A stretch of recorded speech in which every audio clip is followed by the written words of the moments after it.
Hello student, welcome to our channel let's discuss. Student, हम आज आप सभी के लिए क्लास 8th का सामाजिक विज्ञान का वर्कशीट नंबर 2 लेकर आए हैं। तो ये वर्कशीट नंबर 2 है, क्लास 8th का सामाजिक विज्ञान का वर्कशीट नंबर।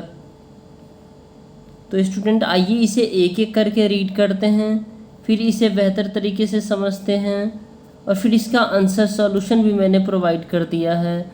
तो आइए स्टूडेंट इसे हम एक एक करके रीड करते हैं और फिर इसका सॉल्यूशन भी मैंने आपको प्रोवाइड कर दिया है।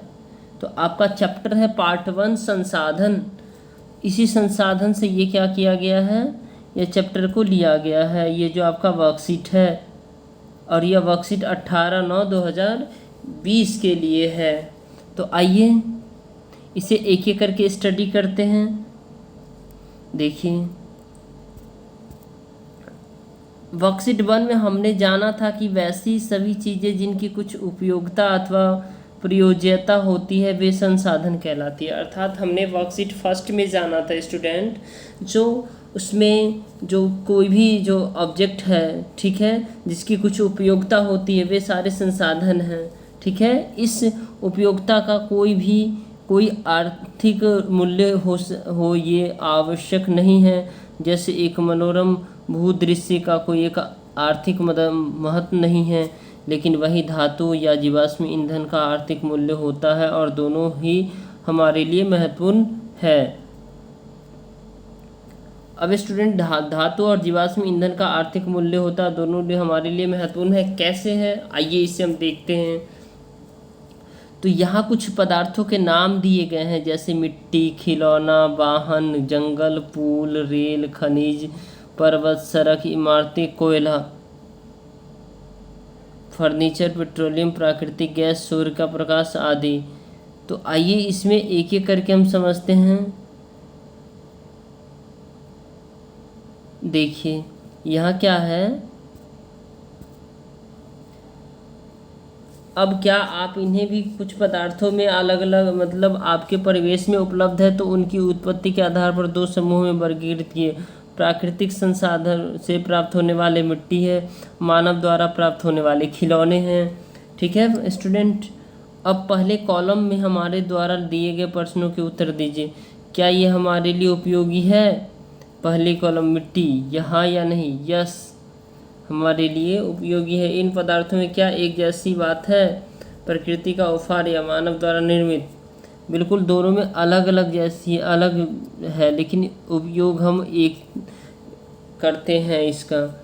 कुछ पदार्थ प्रकृति द्वारा प्राप्त किए जाते हैं और जिसका उपयोग बिना किसी संसाधन के किया जाता है वो कहलाता है।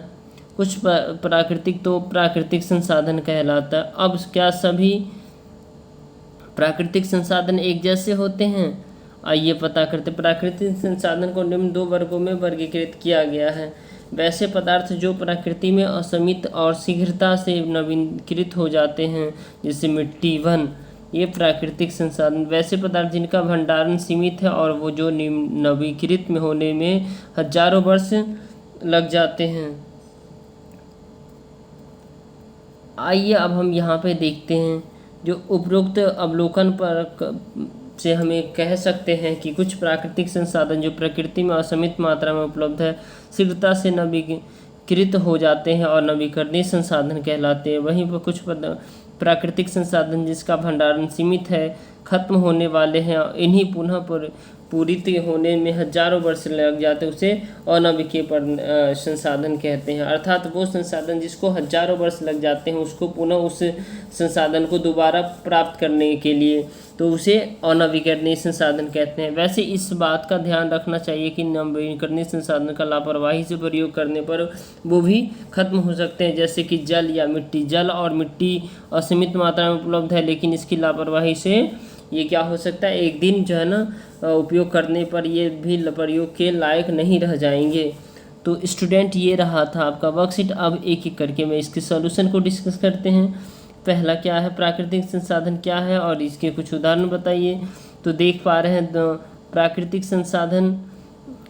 प्राकृतिक संसाधन वह संसाधन है जो हमारे प्रकृति से मिलते हैं और उनका प्रयोग बिना किसी संशोधन के साथ किया जाता है। ऐसे पदार्थों को प्राकृतिक संसाधन कहते हैं। उदाहरण के लिए वायु, सूर्य का प्रकाश, जल, मिट्टी, खनिज।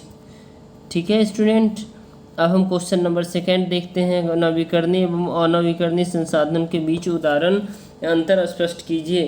तो नवीकरणीय और अनवीकरणीय, तो आपको यहाँ से भी लिख सकते हैं स्टूडेंट। यहाँ देखिए आपको क्या करना, एक कॉलम बना लेना है, नवीकरणीय और अनवीकरणीय। और वैसे मैंने भी लिखा है तो आप ये भी लिख सकते हैं, नवीकरणीय संसाधन और नवीकरणीय। नवीकरणीय प्राकृतिक संसाधन जो प्रकृति में असीमित मात्रा में उपलब्ध है और शीघ्रता से नवीकृत हो जाते हैं, नवीकरणीय संसाधन हैं, जैसे कि जल, मिट्टी, वायु।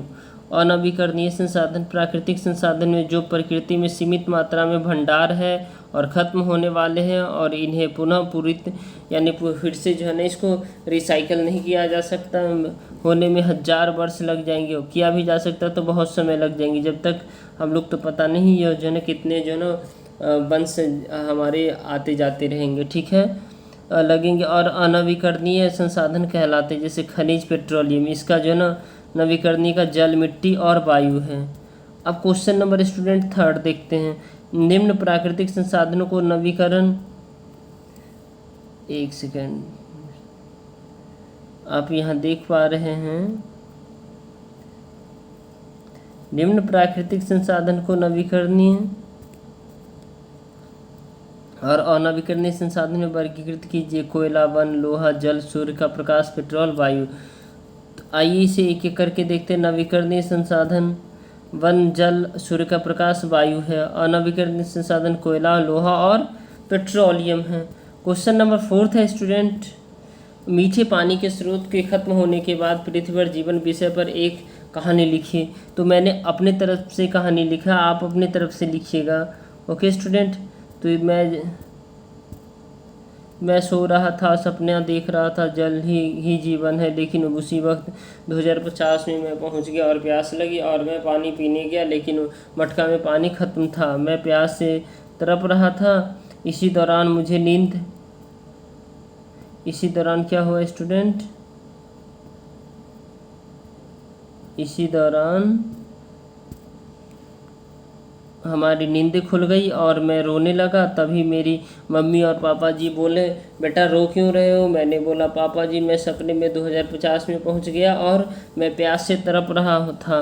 तभी मुझे समझ आया कि मीठे पानी हमारे जीवन में बहुत अधिक महत्व रखती है, अर्थात जल ही जीवन है, इसे सदैव बचाना चाहिए। और तब से मैं जल को अधिक प्रयोग फालतू का नहीं करता, इसीलिए जल का महत्व समझना है। तो ये रहा दोस्तों, आप इस आंसर का कहानी खुद से भी बना कर लिख सकते हैं। वीडियो को लाइक कीजिए, शेयर कीजिए, सब्सक्राइब कीजिए और देखना ना भूलें, शेयर ज़रूर कीजिए ताकि मैं आपको इसी तरह वर्कशीट का सलूशन दे सकूं।